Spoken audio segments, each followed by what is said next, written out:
Folklore atau cerita rakyat di Indonesia memiliki ribuan kisah. Dan folklore atau cerita rakyat itu sangat penting. Di dunia mungkin dikenal cerita Romeo and Juliet di Eropa.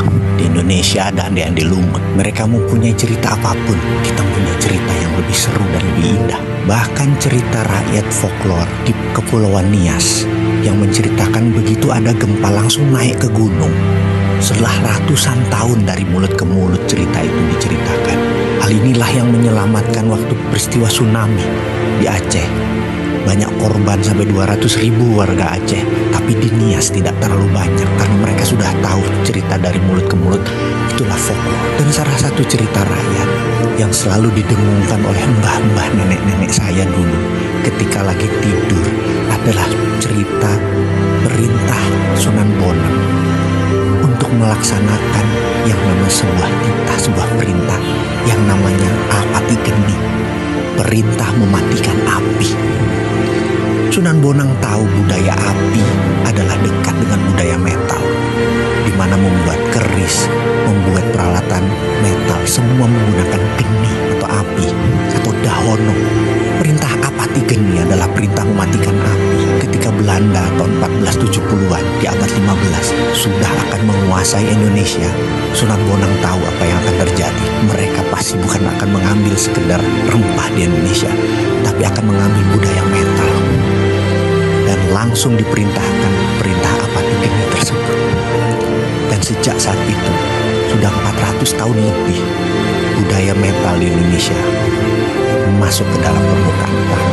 Dan salah satu peristiwa yang saat ini selalu didengungkan oleh mbah dan eyang adalah suatu hari nanti perintah Tinitah Sumuruping Geni, perintah menyalakan api, akan dilaksanakan segera.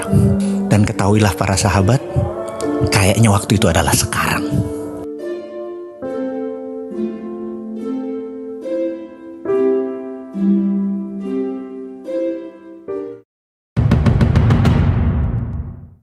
Di Pesarean atau tempat makam para sunan, tempat 9 wali selalu ada sumur. Bahkan di Kudus ada sumur Pitu, 7 mata air sumurnya. Lalu dalam dongeng cerita folklore dari mulut ke mulut dikatakan bahwa para sunan sewaktu mengislamkan Nusantara itu tidak dengan berperang atau terjadinya tumpah darah. Namun mereka menggunakan kekuatan ekonomi, berdagang, dan memiliki emas. Tersebut kisah yang dicatat dalam suluk linglung Pangeran Wijil bahwa para sunan itu menyendok tanah di dekatnya yang kemudian hari jadi sumur. Sebenarnya para sunan itu mengambil tanah tersebut lalu sebagai bahan untuk membuat harta dalam tanda petik. Apa yang mereka lakukan setelah itu? Mereka lakukan adalah memberi air dan merendamnya lalu diletakkan ke dalam kendi. Selang beberapa hari cairan tadi dipisahkan dan tanah tersebut dibakar menjadi solid. Dan benda yang dibakar tersebut merupakan ingot atau dore dengan kadar emas antara 14 sampai 22 karat. Yang dalam cerita turun-temurun ternyata cairan tadi adalah bakteria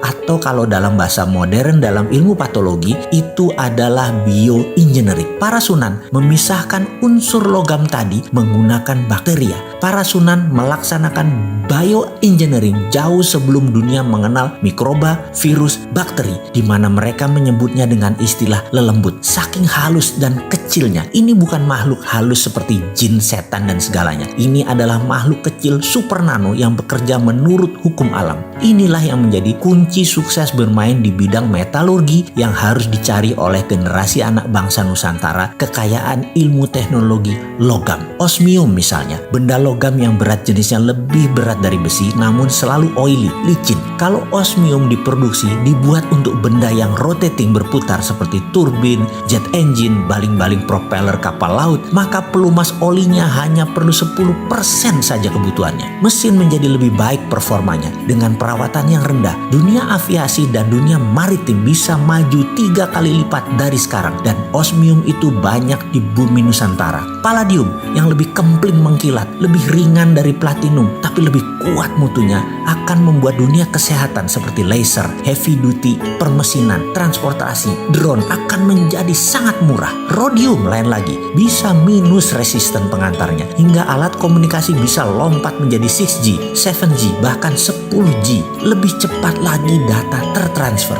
Thorium membuat listrik tenaga nuklir tidak lagi berbasis uranium yang berbahaya, membuat biaya listrik berbasis minyak bumi, batu bara menjadi kemahalan karena dengan thorium per kilowatt hour hanya $0,3, jauh di bawah harga batu bara yang $0,8 dan jauh di bawah gas yang $1,1 untuk energi listrik. Semua itu adalah budaya metal, mulai dari metal biasa, metal tanah jarang atau rare earth, hingga precious group metal, semua ada di tanah air tercinta ini. Sebelum melangkah jauh, kita merenung sejenak, menengok apa yang para Sunan sudah lakukan untuk anak cucunya, untuk bangsa Indonesia. Bukan hanya nikmat agama Islam, namun budaya luhur, budaya logam dia wariskan untuk kita. Untuk menjadi yang terdepan, warisan beliau-beliau tersebut harus kita pertahankan. Inilah strategi SWF, Sovereign Wealth Fund, berbasis natural resources capital yang selalu didengungkan oleh si bosman yang sok keminter ini. Menggunakan kekuatan kedaulatan sovereign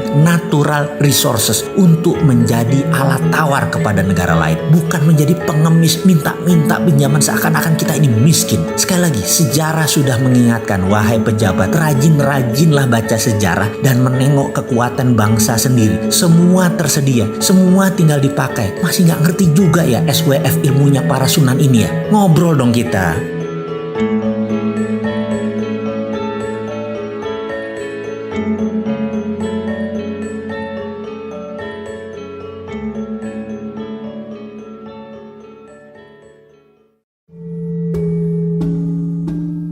Kita menengok sejarah sebentar. Sebelum Kopernikus menyatakan matahari pusat semesta, maka dunia ini konstanta matematika dan fisikanya tidak pernah stabil. Tidak banyak penemuan yang jenius karena semuanya banyak yang belum pasti. Matematika dan fisika itu ilmu pasti, belum menjadi ilmu pasti saat itu karena konstanta bilangannya tidak stabil. Ketika Kopernikus memberikan pernyataan matahari pusat semesta, dia dipenjara oleh gereja. Namun sahabatnya yang lain, Leonardo da Vinci, terinspirasi. Dia menjadikan 0 patokan semesta di matahari dalam setiap perhitungan kalkulasi di dalam karya-karyanya. Membuat dia menemukan aha moment, yaitu semua mendadak menjadi pasti dan fix. Dia saat itu menciptakan lebih dari 6.000 paten karya-karya baru. Karena akhirnya ditemukan patokan tadi, membuat konstantanya konstan atau diam. Dunia menjadi terang, illuminate, karena akhirnya semua ada patok yang diam. Jarak matahari itu menjadi kunci ketika matahari dijadikan patok awalnya dan diam. Sejak saat itu teori gravitasi Newton, Principia of Mathematica tercipta. Satuan jarak, satuan waktu, satuan panas, gravitasi mendadak menjadi terukur. Semua free thinker menjadi bergairah. Dunia teknologi permesinan berkembang dengan cepat sejak saat itu hingga puncaknya adalah revolusi industri di Eropa. Eropa mengalami zaman keemasan manusia kedua sejak zaman keemasan pertama periode Socrates, Plato yang penuh dengan kedamaian dan karya tinggi umat manusia. Di Timur Tengah berbarengan dengan itu juga kemajuan ilmu tadi membawa Islam juga dalam zaman keemasannya karena teknologi dan pendidikan. Revolusi industri Eropa tadi akhirnya melahirkan penjajahan atas negara yang belum berteknologi namun kaya sumber daya alamnya. Atas nama kemakmuran negara industri itulah penjajahan terjadi. Lalu ada sebuah wilayah yang makmur yang menjadi incaran negara teknologi itu di abad pertengahan. Wilayah itu mataharinya tercurah 95% dalam 1 tahun. Sumber airnya banyak dan memiliki pegunungan vulkanik dan tektonik yang panjang yang setiap saat memuntahkan sumber pupuk yang subur. Penduduknya bercocok tanam dan nelayan. Pelautnya handal, pertaniannya sudah mengikuti musim serta sistem irigasi yang mumpuni dan juga punya budaya kesenian yang tinggi. Jika sahabat ingin tahu tingginya sebuah peradaban, lihatlah seninya. Eropa di masa jayanya, zaman Renaissance, alat musiknya terbuat dari senar, kayu bahannya. Biola, harpa, piano, drum. Drum juga dibungkus pakai kulit binatang. Bangsa Cina dengan kecapi, senar, suling. Lalu Timur Tengah ada rebana, gendang, India, suling, sitar, kayu, dan senar. Namun bangsa makmur yang namanya Nusantara telah menggunakan logam sebagai alat musiknya, berupa gong, gamelan, berbahan logam dengan nada pentatonik yang unik, tembaga, suasa atau mas muda, dan banyak lagi unsur logam yang digunakan dalam alat musik tradisional Nusantara. Di Nias, di Kutai, di Jawa, di Sulawesi, semua terdapat jenis alat musik berbasis logam.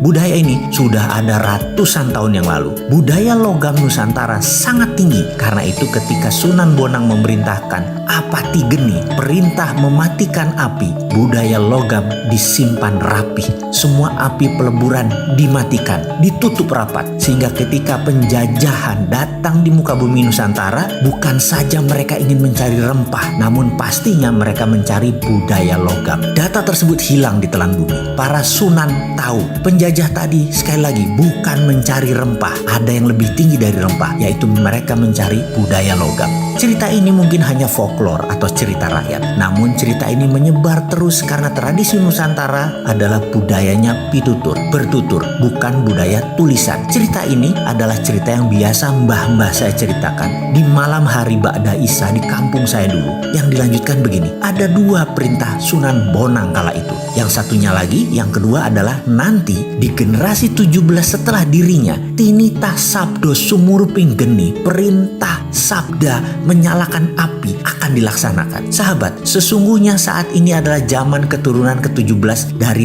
Trah Kasunanan. Jadi sekedar mengingatkan, waktu itu adalah sekarang.